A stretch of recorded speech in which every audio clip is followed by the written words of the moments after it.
Hello friends, હું છું કૌશલ અને હું છું બસમાં કંડક્ટર. એ તમને બધાને ખબર જ છે.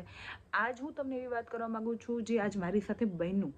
કેમ કે મેં ઘણા ટાઈમથી ગવર્મેન્ટ જોબની તૈયારી કરવાનું વચ્ચે મેં બંધ કરી નાખ્યું હતું અને પાછું મેં સ્ટાર્ટ કરવાનું વિચારી રહી છું. એટલે હું થોડી પ્રિપરેશન કરું છું, બહુ ખાસ નથી કરતી. પરંતુ મેં અત્યાર લગીની ઘણી બધી એક્ઝામો આપી, ઘણા બધા ફોર્મ ભર્યા, ઘણું બધું કર્યું મેં. પરંતુ જે એક LRDની એક્ઝામ એટલે કે PSI અને કોન્સ્ટેબલની જે એક્ઝામ છે જેમાં ફિઝિકલ ટેસ્ટ લેવામાં આવે છે, એનાથી ટફ મેં ક્યારે કશું નથી જોયું. હું અત્યાર સુધી 2-3 વખત આપી ચૂકી છું. થોડા મતલબ ટાઈમિંગમાં થોડા માટે સેકન્ડ માટે રહી જાઉં છું. મેં આપી છે છેલ્લી, જ્યારે એમાં મારે ફક્ત 11 સેકન્ડ માટે થઈને મારું રનિંગ રહી ગયું હતું અને પછી હું હિંમત હારી ગઈ હતી. કેમ કે મેં PSIની ફૂલ તૈયારી કરી હતી રીડિંગની. પછી મેં બધું મૂકી દીધું. પરંતુ ફરીથી અત્યારે એક્ઝામ આવી છે તો બસ મને ઈચ્છા થઈ તો હું યુટ્યુબ પર સર્ચ કરતી હતી.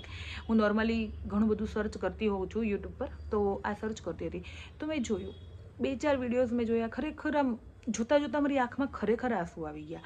એવું નથી કે હું ખાલી કહેવા ખાતર કહું છું કે બસ વિડીયો બનાવવા માટે કહું છું, પણ ખરેખર એ અમુક લોકો જે તૈયારી કરે છે, ખરેખર છોકરાઓનું જે 5 કિલોમીટરનું જે રનિંગ હોય છે એ બહુ અઘરું હોય છે.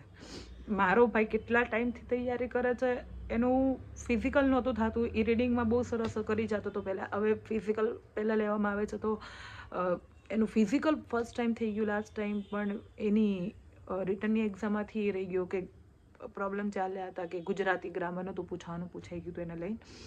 પણ આજ ખબર નહીં કે મને બહુ ટાઈમ પછી મેં ભરતીને લગતા વિડીયો જોયા. હું ઘણી બધી એક્ઝામોની તૈયારી કરું છું અને ઘણા બધા લોકો કરતા હશે, જે મને ખબર છે. પરંતુ જે એક પોલીસને લગતી જે ભરતી છે, કે આપણે કહીએ છીએ આર્મીની, તો એનાથી બી અઘરી હોય છે.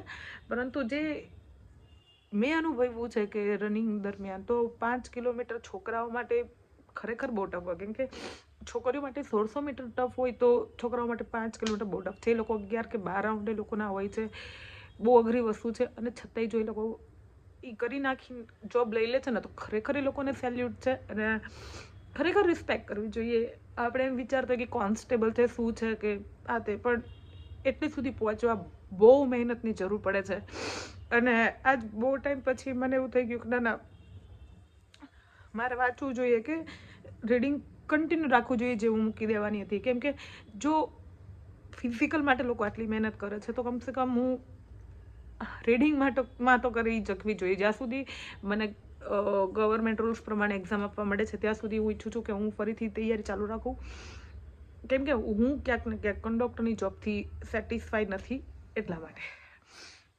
સોરી, વધારે ઇમોશનલ થઈ ગઈ. પણ આજે હતું મને સવારનું ભરાઈ રહેલું બહુ મનમાં, પણ હું અત્યારે સાંજે ઘરે આવી તો મને થયું કે આ વસ્તુ મારે તમારા સુધી પહોંચાડવી જોઈએ.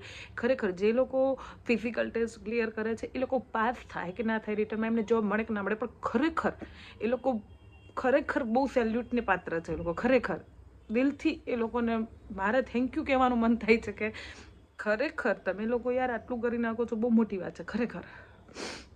ચલો પછી મળશું આપણે. બાય.